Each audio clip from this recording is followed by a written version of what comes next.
Bonjour et bienvenue sur immotélé.net. Toute cette semaine, nous la consacrons à la thématique des compagnies d'assurance et l'immobilier. Et nous sommes avec vous, Jean-Louis Brunet. Bonjour. Bonjour. Vous êtes le directeur immobilier de Groupama. Alors, qu'est-ce qu'on peut dire sur l'activité immobilière de Groupama en 2006 ? Disons qu'on a fait une pause l'année dernière, en 2006. Une pause dans notre politique d'arbitrage et en particulier dans une politique qui visait à nous séparer de notre immobilier d'habitation. Ce que vous aviez beaucoup fait. Ce qu'on a beaucoup fait.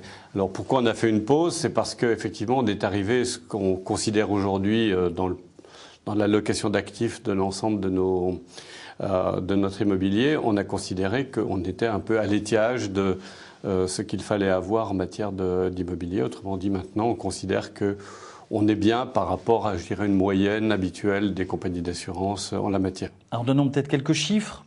Si vous voulez, donc on est à peu près à 4 milliards d'euros d'immobilier de placement, ce qui représente grosso modo 6% de l'ensemble de nos actifs pris au sens global de la compagnie d'assurance. Enfin, des compagnies d'assurance, puisqu'en fait, il y en a un certain, elles sont diverses et variées à l'intérieur du même groupe.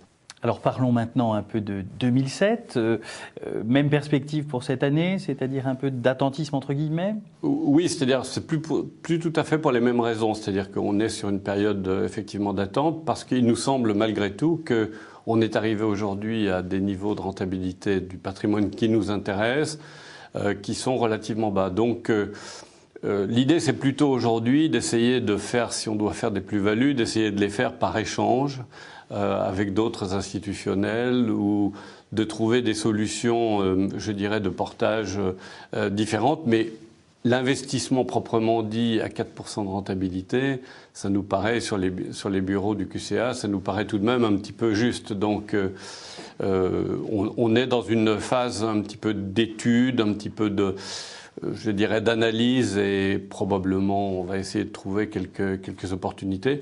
Mais j'en profite pour dire que si tel ou tel de nos confrères sont intéressés par une solution d'échange, une solution de swap, pourquoi pas ? L'appel est lancé. Comment voyez-vous ce marché aujourd'hui, ce marché de l'investissement dans l'immobilier entreprise essentiellement, mais on peut parler aussi un peu d'habitation ? Oui, alors c'est ce que je vous disais, il nous semble que là on a atteint des niveaux qui sont un petit peu difficiles à gérer sur le long terme. Nous sommes, nous, des investisseurs long terme. Il faut quand même rappeler que la plupart des compagnies d'assurance sont dans cette formule, mais nous sommes clairement là dans cette disposition. Et je dirais du coup, le côté on essaye de faire des cours, on achète, on revend, c'est pas tout à fait notre fonctionnement.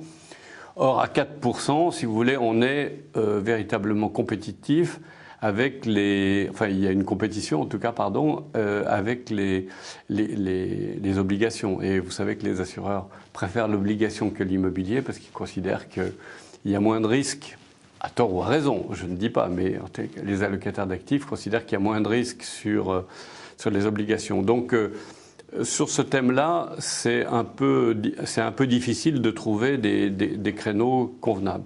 Alors sur l'habitation, comme je vous l'ai dit, on a beaucoup vendu notre patrimoine. Et aujourd'hui, vous êtes à quelle proportion à peu près ? On est à 25-75. Et donc on a en gros 1 milliard d'habitations pour 3 milliards de bureaux, enfin de bureaux et de commerces de pieds d'immeubles. Et aujourd'hui, en fait, on recommence à regarder des opérations d'habitation. Mais là aussi, les prix nous paraissent un petit peu inquiétants. L'idée, c'est plutôt d'essayer de trouver des opérations dans des secteurs émergents. Je dirais que globalement, on essaye, puisque théoriquement, si on achète de l'habitation aujourd'hui, c'est pour le garder entre 15 et 20 ans. L'idée, c'est de dire qu'est-ce qui, dans 15 ans, 20 ans, donnera de la plus-value. Donc, on essaye d'être un peu imaginatif sur ce type de produit. C'est quand même une certaine précaution, et comme aujourd'hui l'habitation finalement a rejoint peu ou prou la rentabilité du bureau, plutôt que cette dernière a rejoint la rentabilité de l'habitation, ça redevient effectivement crédible. Jean-Louis Brunet, merci. Merci à vous. Et à vous, je dis rendez-vous toute cette semaine sur immotélé.net pour cette thématique des compagnies d'assurance et l'investissement immobilier.